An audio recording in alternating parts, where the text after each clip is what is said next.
أعوذ بالله من الشيطان الرجيم بسم الله الرحمن الرحيم وكذلك جعلنا لكل نبي عدوا من المجرمين وكفى بربك هاديا ونصيرا۔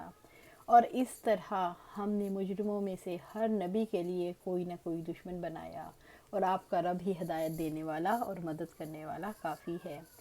سورۃ الفرقان آیا 31۔ وَكَذَلِكَ جَعَلْنَا لِكُلِّ نَبِيٍّ عَدُوًّا مِّنَ الْمُجْرِمِينَ، اور اسی طرح ہم نے مجرموں میں سے ہر نبی کے لیے کوئی نہ کوئی دشمن بنایا۔ اللہ رب العزت نے اپنے نبی کو تسلی دیتے ہوئے فرمایا، ہم نے مجرموں کو ہر نبی کا دشمن بنایا جو لوگوں کو گمراہی کی طرف بلاتے ہیں، جیسا کہ ابو جہل محمد صلی اللہ علیہ وآلہ وسلم کا دشمن تھا، قارون موسیٰ علیہ السلام کا دشمن تھا۔ رب العزت نے فرمایا، اور اسی طرح ہم نے ہر نبی کا انسان شیطانوں اور جن شیطانوں کو دشمن بنا دیا، جو دھوکہ دینے کے لیے ملمہ کی ہوئی باتیں ایک دوسرے کے دل میں ڈالتے ہیں، اور اگر آپ کا رب چاہتا تو وہ ایسا نہ کر سکتے، چنانچہ آپ انہیں چھوڑ دیں اور جو جھوٹ وہ باندھتے ہیں۔ سورۃ الانعام آیا 112۔ وَكَفَىٰ بِرَبِّكَ هَادِيًا وَنَصِيرًا، اور آپ کا رب ہی ہدایت دینے والا اور مدد کرنے والا کافی ہے۔ آپ کا رب دشمنوں کے مقابلے میں آپ کی مدد کے لیے کافی ہے، وہ آپ سے تکلیف دہ معاملات کو دور کر دے گا۔ آپ صلی اللہ علیہ وآلہ وسلم اللہ تعالیٰ کو اپنے لیے کافی سمجھیں اور اسی پر بھروسہ رکھیں۔ جس طرح کافر لوگوں کو اللہ تعالیٰ کے راستے سے روکتے ہیں، ایسے ہی اللہ تعالیٰ ہدایت کا راستہ دکھاتے ہیں۔ اللہ تعالیٰ انسانوں کو ہدایت دے کر ان کی مدد فرماتے ہیں، اس لیے اللہ تعالیٰ کے ہادی اور مددگار ہونے کا تذکرہ کیا گیا۔ وقال الذين كفروا لولا نزل عليه القرآن جملة واحدة كذلك لنثبت به فؤادك ورتلناه ترتیلا، اور ان لوگوں نے کہا جنہوں نے کفر کیا، اس پر پورا قرآن ایک ہی بار کیوں نہ نازل کر دیا گیا، اسی طرح ہم نے اتارا تاکہ ہم آپ کے دل کو اس کے ساتھ مضبوط کریں، اور ہم نے اسے ٹھہر ٹھہر کر پڑھا، خوب ٹھہر ٹھہر کر پڑھانا۔ سورۃ الفرقان آیا 32۔ وقال الذين كفروا لولا نزل عليه القرآن جملة واحدة، اور ان لوگوں نے کہا جنہوں نے کفر کیا، اس پر پورا قرآن ایک ہی بار کیوں نہ نازل کر دیا گیا۔ قرآن مجید کے ایک بار نازل ہونے سے مراد تورات، انجیل اور زبور وغیرہ کی طرح ایک ہی بار میں نازل ہونا۔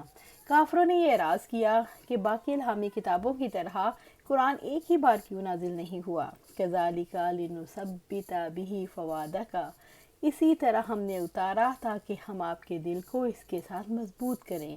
رب العزت نے اس اعتراض کا جواب دیا کہ قرآن اس مصلحت کے تحت یک بار کی نازل نہیں کیا تاکہ ایمان والوں کے دل مضبوط ہو جائیں، جیسا کہ فرمایا وَقُرْآنًا فَرَقْنَاهُ لِتَقْرَأَهُ عَلَى النَّاسِ عَلَى مُكْثٍ وَنَزَّلْنَاهُ تَنزِيلًا، اور ہم نے اس قرآن مجید کو جدا جدا کر کے نازل کیا تاکہ آپ لوگوں کے سامنے اسے ٹھہر ٹھہر کر پڑھیں، اور ہم نے اسے نازل کیا بتدریج نازل کرنا۔ بنی اسرائیل آیا 106۔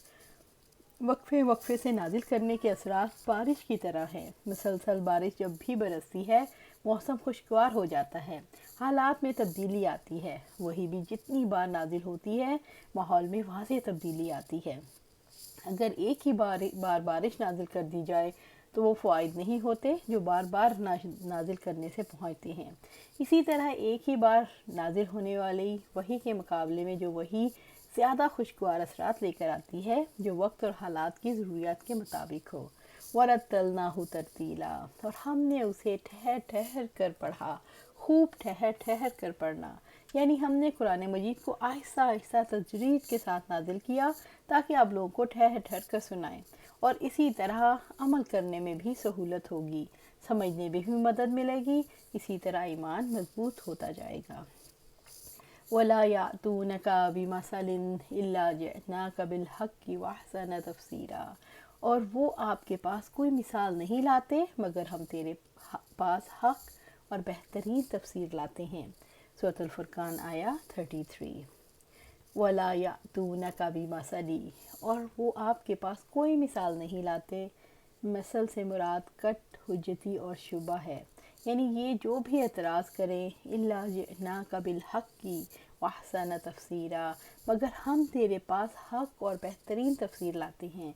हम उन्हें इसका सही सही जवाब दें जो बेहद रोशन, वाज़ेह और उनके एतराज़ से ज़्यादा ज़ोरदार, साफ़ और खुला हुआ होगा। ये रसूलुल्लाह सल्लल्लाहु अलैहि वसल्लम में या कुरान में जो कमी बताएंगे, इसका जवाब जिब्राइल अलैहिस्सलाम लेकर आप सल्लल्लाहु अलैहि वसल्लम पर उतरेंगे। इस आयत में बतदरीज नुज़ूल वही के मकसद को वाज़ेह किया गया। जो मिसाल भी लोग आपके पास लाएं, उसका सच्चा जवाब और उम्दा तौजीह आपको बता देंगे। इस तरह से उन्हें लोगों को गुमराह करने का मौका नहीं मिलेगा। अल्लज़ीना युहशरून अला वजूहिहिम इला जहन्नम उलाइका शर्रु मकानो व अज़ल्लु सबीला, जो लोग अपने चेहरों पे बल जहन्नम की तरह जमा किया जाएंगे, वही लोग ठिकानों में बदतरीन और रास्ते से ज़्यादा भटके हुए हैं। अस्तग़फिरुल्लाह। सूरत अल फुरक़ान आया 34। अल्लज़ीना युहशरून अला वजूहिहिम इला जहन्नम, जो लोग अपने चेहरों के बल जहन्नम की तरफ जमा किए जाएंगे। क़यामत के दिन मैदान हशर में काफिरों के बुरे हशर के बारे में रब्बुल इज़्ज़त ने वज़ाहत फरमाई कि उनको जमा किए जाने का मंजर दहशतनाक होगा। अज़ाब के फरिश्ते काफिरों को मुंह के बल जहन्नम की तरफ घसीट रहे होंगे, जिसमें बदतरीन अज़ाब होगा। इब्न मालिक रज़ी अल्लाह ताला अन्हु ने बयान किया, एक साहब ने पूछा, है अल्लाह के नबी सल्लल्लाहु अलैहि वसल्लम, काफिर को क़यामत के दिन उसके चेहरे के बल किस तरह चलाया जाएगा? तो आप सल्लल्लाहु अलैहि वसल्लम ने फरमाया, अल्लाह ताला जिसने उसे दुनिया में 2 पाँव पर चलाया, इस पर कादिर है कि क़यामत के दिन उसको चेहरे के बल चला दे। यकीनन हमारे रब की इज़्ज़त की कसम यूँ ही होगा। अबू हुरैरा रज़ी अल्लाह ताला अन्हु से इसी तरह कतादा रहमतुल्लाह अलैह ने कहा, यकीनन हमारे रब की कसम, इज़्ज़त की कसम यूँ ही होगा। अबू हुरैरा रज़ी अल्लाह ताला से रवायत है, आप सल्लल्लाहु अलैहि वसल्लम ने फरमाया, क़यामत के दिन 3 किस्म के लोग लाए जाएंगे, एक प्यादा किस्म और एक सवार और एक अपने ही मुँहों पर। किसी ने कहा, या रसूलल्लाह सल्लल्लाहु अलैहि वसल्लम, अपने मुँहों पर कैसे चलेंगे? तो आप सल्लल्लाहु अलैहि वसल्लम ने फरमाया, जिसने पैरों पर चलाया मुंह पर भी चला सकता है। आगा रहो, वही लोग अपने मुंह ही से हर बुलंदी और काटने से बचकर चलेंगे और हर कांटे से बचकर चलेंगे। उलाइका शर्रु मकाना, वही लोग ठिकाने में बदतरीन, यानी इन लोगों की जगह अल्लाह ताला और उसके रसूल पर ईमान लाने वाले अहले जन्नत के मुकाबले में इंतहाई बुरी होगी। व अज़ल्लु सबीला, और रास्ते से ज़्यादा भटके हुए हैं। ये लोग बहुत ज़्यादा गुमराह रास्ते पर हैं। अहले ईमान को राह रास्त पर चलाया जाता है, उन्हें आखिरत में जन्नत के बागों में पहुंचाया जाएगा। आमीन या रब्बिल आलमीन।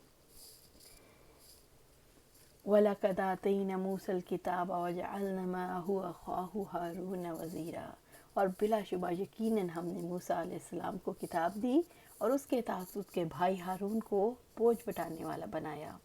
सूरतुल फुरक़ान आया 35। वलक़द आतैना मूसल किताब, और बिलाशुबा यकीनन हमने मूसा अलैहिस्सलाम को किताब दी। रब्बुल इज़्ज़त ने अंबिया को झुटलाने वालों को, डराने वालों के इन वाक़यात का तज़किरा किया जो लोग खूब जानते हैं, ताकि वो अल्लाह ताला के अज़ाब से डर कर मुखालफत छोड़ दें। उसका आगाज़ मूसा अलैहिस्सलाम के तज़किरे से किया, जब मूसा अलैहिस्सलाम को हमने किताब दी। वजअलना मअहू अख़ाहू हारून वज़ीरा, और उसके साथ उसके भाई हारून को बोझ बटाने वाला बनाया, यानी मूसा अलैहिस्सलाम की मदद के लिए उनके भाई हारून अलैहिस्सलाम को उनका वज़ीर और मुशीर बनाया। इससे मालूम होता है नबूवत वज़ारत के मनाफी नहीं। मूसा अलैहिस्सलाम और हारून अलैहिस्सलाम दोनों एक ही दौर में नबी थे और एक दूसरे के मददगार थे। अल्लाह सुब्हानहू तआला से दुआ है कि हम भी एक दूसरे का बोझ बिठाने वाले बने, सिर्फ़ एक ही पर सारा बोझ ना डालें। जो इस्लाम के लिए, दीन के लिए उठ खड़ा हो उसकी मदद के लिए हम भी खड़े हों, उसका हाथ बटाएं। मिल के जब हम काम करते हैं, जैसे कहते हैं एक अकेला 2 11, तो उससे काम बहुत आसान हो जाता है। जब मिल के एक जमात बन जाती है तो काम करना आसान हो जाता है और इम्पैक्ट लोगों पर ज़्यादा पड़ता है। अल्लाह सुब्हानहू तआला से दुआ है कि कुरान और सुन्नत पर अमल करने की तौफीक दे और उस पर हमें जमा दे। आमीन या रब्बिल आलमीन।